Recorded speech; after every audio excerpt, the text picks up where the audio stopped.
Hello, everybody. It is Thursday, not Friday. I almost said it was Friday. How are you today? We are so excited to have you joining us live. We are here to have an extra crochet month video, and we're here to do some tutorials with you this week. And today we're going to talk about color work and we're going to talk about corner to corner. And so, what we're going to do is I have a wonderful pattern.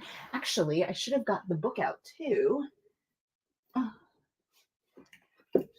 Good thing about having this little case here. So as part of our 50 crochet dishcloths, which you can get this as a print book or an ebook, there's 50 dishcloths in this book that are wonderful that we have. And this one on the cover is actually a corner to corner dishcloth. So we're going to use that today to talk about corner to corner, talk about color changes and things that you need to know. So if you have any questions, go ahead and stick them in the chat. You can do it now while we're live. You can do it later and we will respond to it. So go ahead and let me know that you're here, where you're watching from, and we're going to jump in and get started. So to start off, let me put this down over here.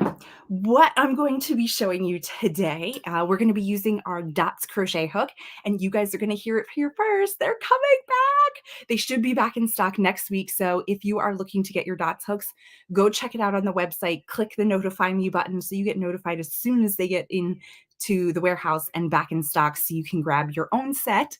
So we're going to use our dots hooks today, and we're going to be using Dishy worsted, just a regular color. This one is Clementine, and we're going to use this one, and we're going to use the blush color, so just a little contrast. And we're just going to make a little bit of a swatch today to show you the corner to corner technique, some tips and tricks, and how to change colors.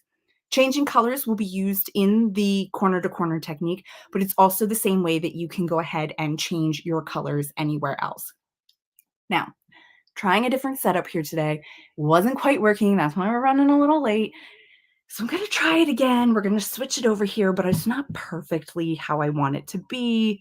It's a little bit extra on the outside, but you know what? We are going to go with it, and we're just going to see what happens. And you guys let me know how you like the little setup here for the little tutorial. So let me bring this in.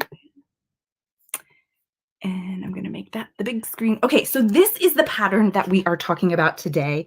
This pattern here is called the corner to corner color fade. And it is a free dishcloth pattern that you can get on our website, or like I said, you can get it in the this book here. Let me just bring this up here again, the 50 dishcloth book that you can get in print, or you can get in an ebook version. So that's what we're going to work on today. And you can see excuse me, this pattern is actually 3 different colors, but we're only going to use 2 different colors. You can see color 1, color 2, and color 3 up here in the chart. But again, we're only going to use 2. We're going to use the blush and the Clementine color. So we're going to talk about corner to corner generally first, and then as we get into it, we're going to talk about the color changing and how that all works. So hopefully you guys can see this, and this is very standard way of writing a corner to corner pattern here. So we're just going to use this one, and we're going to go from there. It's going to give you the written directions, and almost always it also gives you a chart.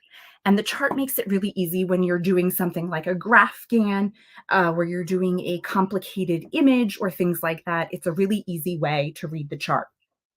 If you're a knitter, you would be used to starting here at the bottom, reading across, and potentially reading back across, just like you would in a crochet chart that you would go back and forth.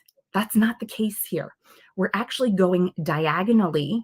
So you go 1, 2, 3, 4, 5, and you're just going back and forth in this zigzag motion as you read.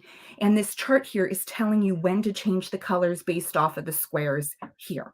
So we're going to get started, and this is a little bit of a swatch of what we're going to do. And grab my other color here, and we're going to get started. So I'm going to start here with the blush color, and then we'll bring in the Clementine color. And we're actually going to be starting right here in this bottom corner. So I'm just going to stick my yarn there. And what I'm going to do is I'm going to start with a slip knot. You don't have to start with a slip knot if you don't want to, but that's the way I prefer to do it. So I'm going to start with a slip knot. And what you're going to do is, just like the pattern says, is you're going to chain 6. This is the same technique that you're going to use no matter what corner to corner project you're working on. So 1, 2, 3, 4, 5, 6. And then what you're going to do is you're going to double crochet into the 4th stitch from your hook. So 1, 2, 3, 4. And I like to go into the back bump just like that. And I'm going to finish my stitch. Then I'm going to go into here and finish the next stitch. And I'm going to go into the last one. And I'm going to finish my 3rd stitch. And I just completed right here, block number 1. So now to get into row 2, there's 2 blocks and we have to increase by 1 block. So to do the increase, we're going to do the same thing we started with. We're going to chain 6, 1, 2, 3, 4, 5, 6, and we're going to double crochet in the 4th chain from hook. So we have 1, 2, 3, 4. I like the back bump.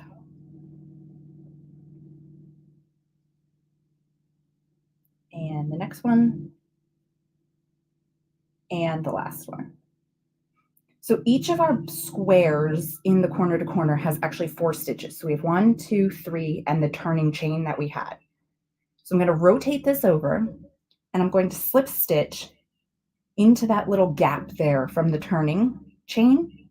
And then I'm going to chain 3. And here's where we've now increased. And I'm going to put 3 double crochets into that spot. So 1, 2, 3. So now when I set this down, you can see I now have block 1 and I have block 2, or 2 and 3 here, but row 2. Does that make sense to everybody? If you have any questions, go ahead and put them in the comments as you're here. It's great to see everybody who's here, but let me know if you have a question on any of this and we can slow it down. My gauge is a little bit off for this because you would use a different hook size, but I'm just using it to illustrate what's going on. Okay, so we're going to get up here to row 4 so we can show you the color change. So next I'm going to do row 3, and I'm going to do the same thing, chain 6, and I'm going to double crochet in the 4th chain from the hook, and I'm going to go into the back bar because that's what I like. You don't have to go into the back bar. You're just going to make sure you're crocheting into the 4th chain from your hook. And then I'm going to flip this up again and lost my stitch. Single crochet here into that space, chain 3, and 3 double crochets into that spot.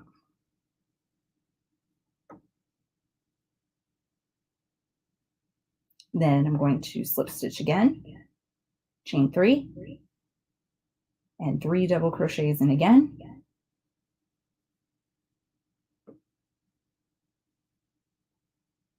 And now I have row 3. Okay, so I'm going to do it one more time. So 6, 1, 2, 3, 4, 5, 6, 1, 2, 3, 4th chain from hook, double crochet into each of the back bumps so that you have a total of 4 stitches to make your block. Then I'm slip stitching, chaining 3, and 3 double crochets right into that space. Oops. And do it again, slip stitching in. And really all you're doing is chaining, slip stitching, and double crochet. That's all it is. Like that's the secret to this. The biggest thing, the biggest thing is reading your chart and knowing where to place your color. And I'm going to do this last block here. 1, 2, and 3. But I'm going to wait. I'm not going to do this last yarn over. So here we are, and we have row 1, 2, 3, and 4. So here we are. Now we get to row 5, and it's telling us to use a new color. So I'm going to bring in my orange. It's kind of all fallen apart here. So we're going to bring in my orange. Hold on. And here it is. Okay, so whenever I change color, no matter what it is, I leave the last 2 loops on, or the last yarn over. So if it's single crochet, it'll only have the 1 loop, but it's double crochet, so it has 2. And I'm going to pick up the second color, and I'm going to use that to do my last yarn over. And what that does is that allows that top V of the stitch to stay the color that you had here, but now your new color is ready to start your next piece. And you would do the same thing if you're working straight. You do the same thing here in corner to corner, or whatever else you're doing. It's the exact same thing. And then I just pinch it tight, and I'm just going to continue. 3, 4, 5, 6, going into this 4th from my hook. 1, 2, 3, 4. And I'm going to do my 3 double crochets. I'm going to flip my piece. I'm going to slip stitch, and then I'm going to chain 3. And I'm going to do the same thing back across. And after I finish this row, we're going to pretend like we're all the way through, and I'm going to show you how to decrease back down off of a corner to corner so that you can start to get the other side of your square. 2, 3,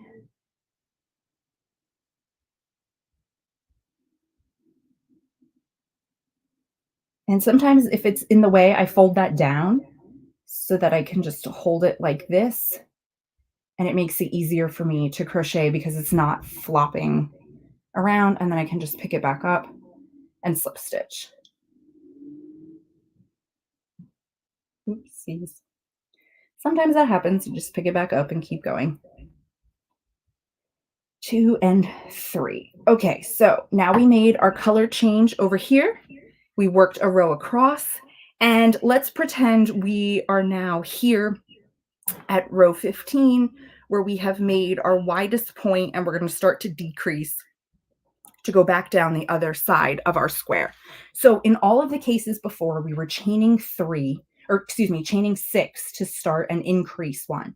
Since we actually want to decrease one of these blocks, we're just going to flip our work, turn our work, and we're going to slip stitch across the top of this square and into that last space.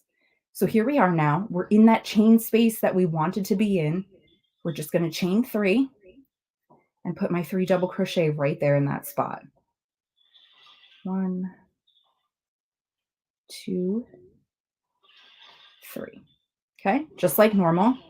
Let's focus that. 3 right there. And then I'm going to slip stitch and chain 3 and do the same thing that I've been doing until I get to the last square. So let me just get across this row. And again, I can fold this down if it's in your way.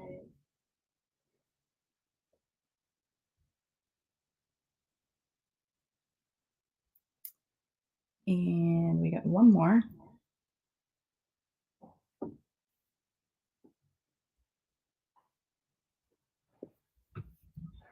Sorry, my yarn was getting a little tangled there. 1, 2, and 3. And then I'm going to still slip stitch into that last one, but that's it. I'm going to be done. And now I've gone from 1, 2, 3, 4, 5 squares down to 1, 2, 3, 4. When I want to decrease again at the next row, all I'm going to do is turn, and I'm just going to, let me just make sure I'm in the right spot. I'm going to turn, and I'm going to just start slip stitching across the top of this first square. 2, 3, and 4. And then I'm going to chain 3, and I'm going to work again just the way I did. So I have 1, 2, and 3. And then I'm going to slip stitch into the top of this one, chain 3, and 3 double crochets. Oops, that's why I sometimes flip it down, because then you don't snag it.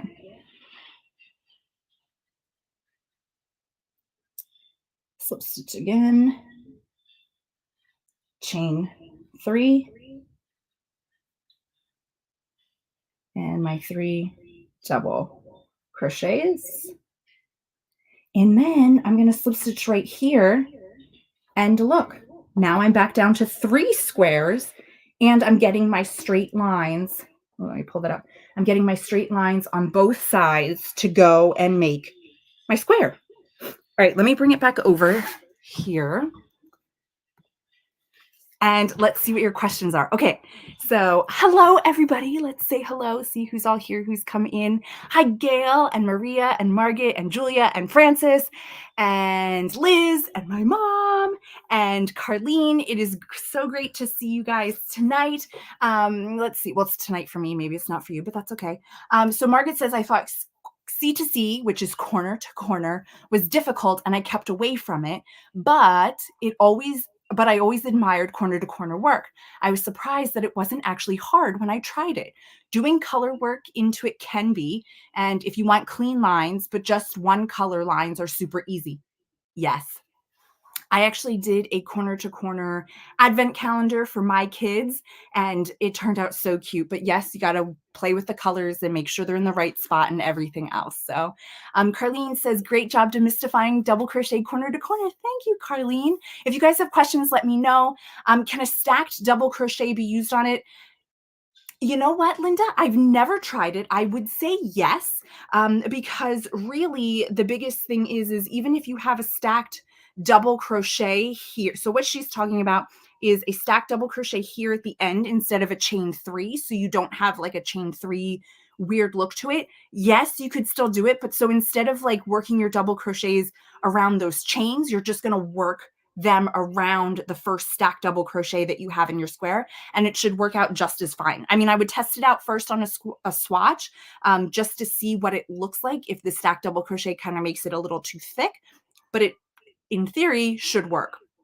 You can also do this in half double crochet. You don't have to do double crochet. You could do it in treble crochet. It's just going to make the look and the size of your boxes a little bit different. So we do have a couple corner to corner projects on the website. We have this wonderful dishcloth that we were just looking at.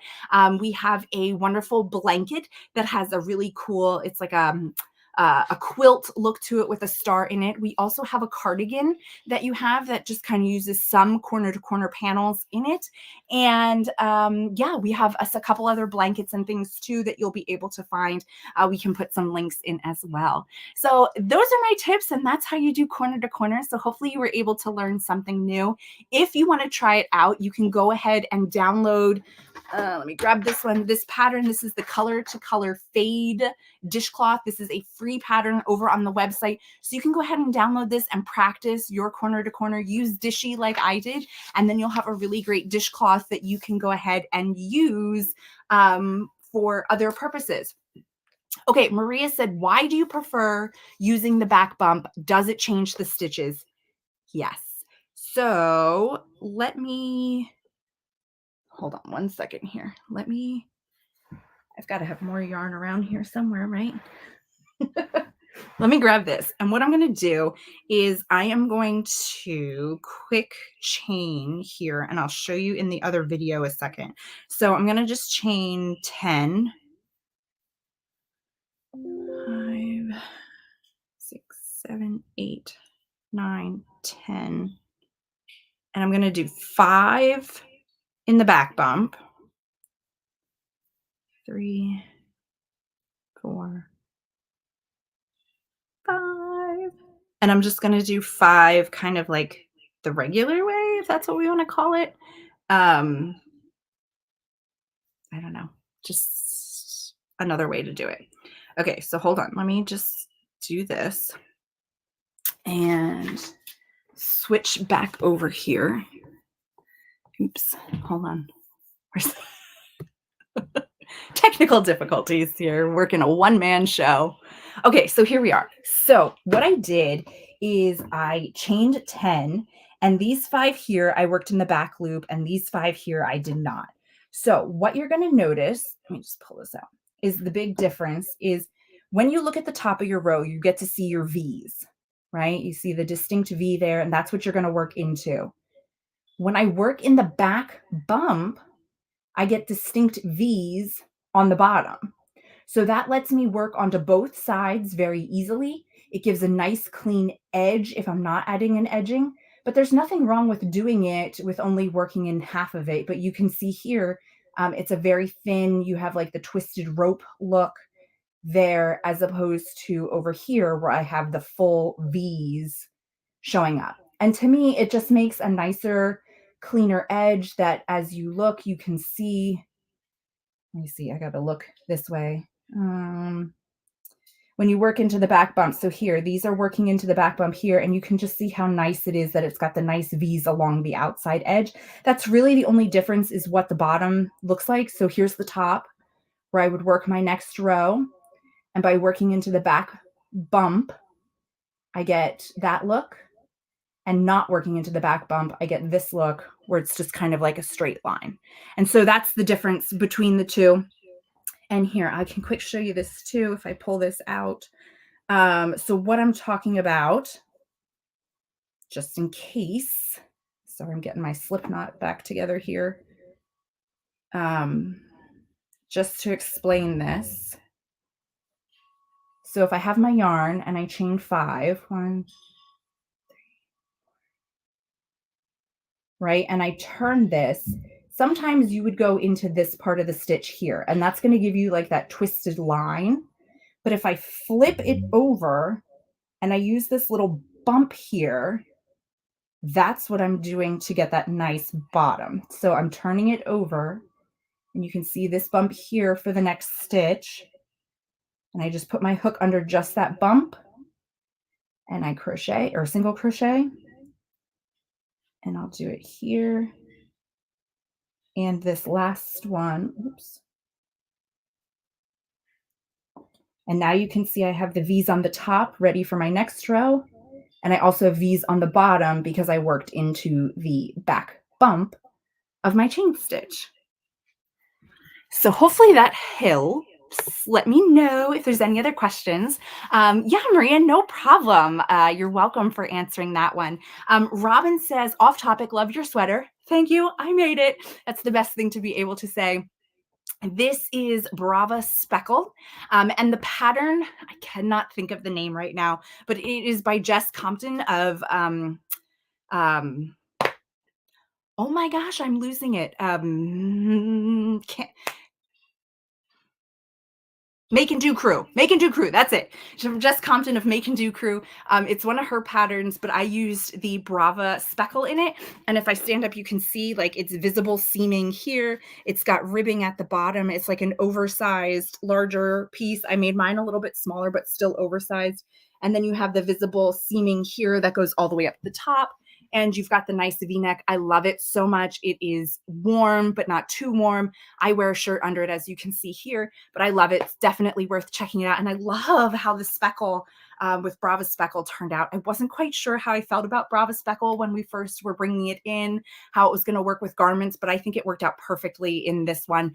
And you guys should all go give it a try. So thank you for being here tonight and asking your questions and joining me. We'll be back on Wednesday with our regular program and our special guest that's going to be on. You won't want to miss that. And happy Crochet Month. If you aren't already, sign up for our email list because on Friday there's going to be a free corner to corner pattern. That's a paid for pattern, but we're giving it away for free for just Friday.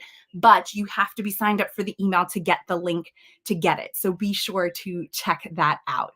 I hope you guys all have a great evening. If you have any more questions, go ahead and throw them in the chat and we will answer them as quickly and as best that we can. Have a wonderful evening and we'll see you next week. Bye.